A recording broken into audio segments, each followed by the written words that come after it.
ብዙ ማውራት ብዙ ነገር ያመጣል ለካ ውዶቼ።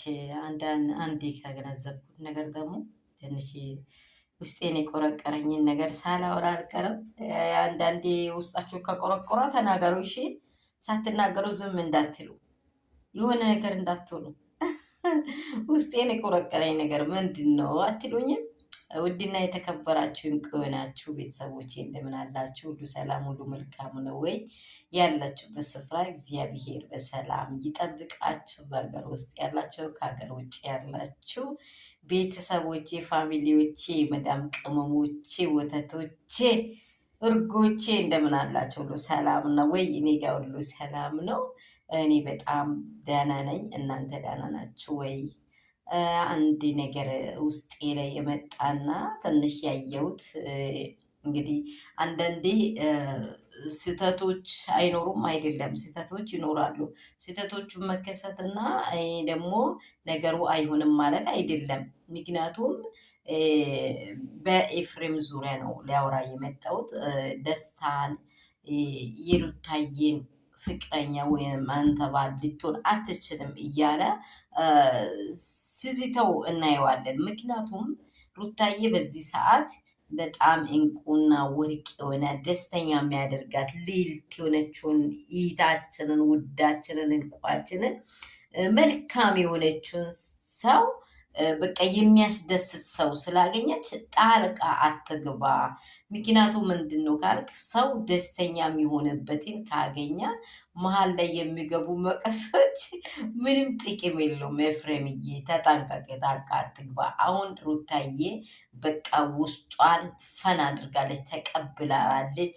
ደስታዬ በቃ ይሆነኛል ብላለች። ፈታ ብላ ደስተኛ ሆነ ፍቅሯን ገልጻለች። አንተ ደግሞ አይሆንም አትግባ እያልክ አትከራከርባት፣ በህይወታቸው ላይ ደግሞ አትግባ። አሁን አብርሃምም የራሱን ህይወት እየኖረ ነው ያለው። አዎ አይ ቲንክ ወንድም ነው።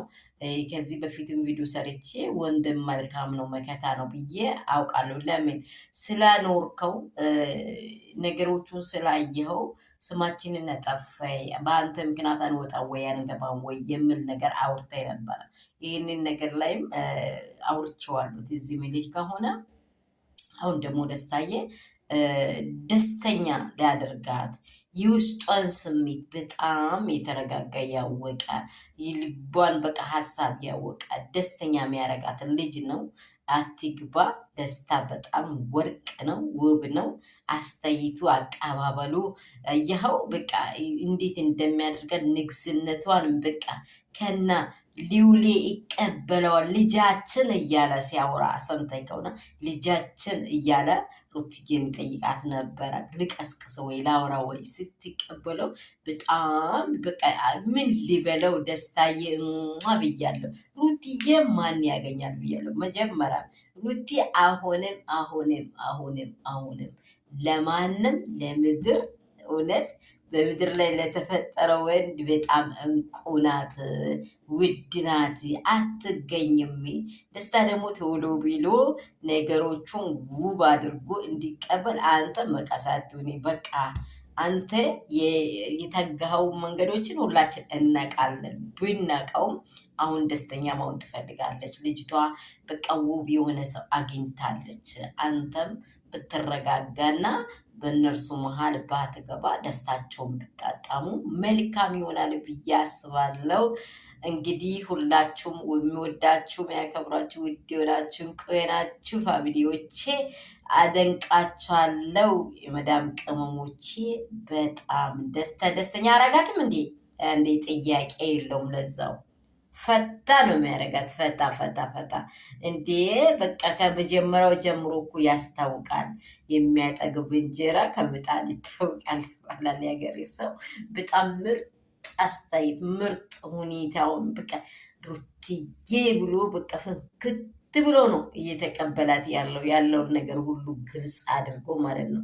ስለዚህ የሚወዳችሁ የሚያከብራችሁ በዚህ ሀሳብ እንደምትስማሙ፣ ኤፍሬምዬ ደግሞ አንተ አሁን መንገዱን ለቀቅ ብታደርግላቸው መልካም ነው እልሃለሁ።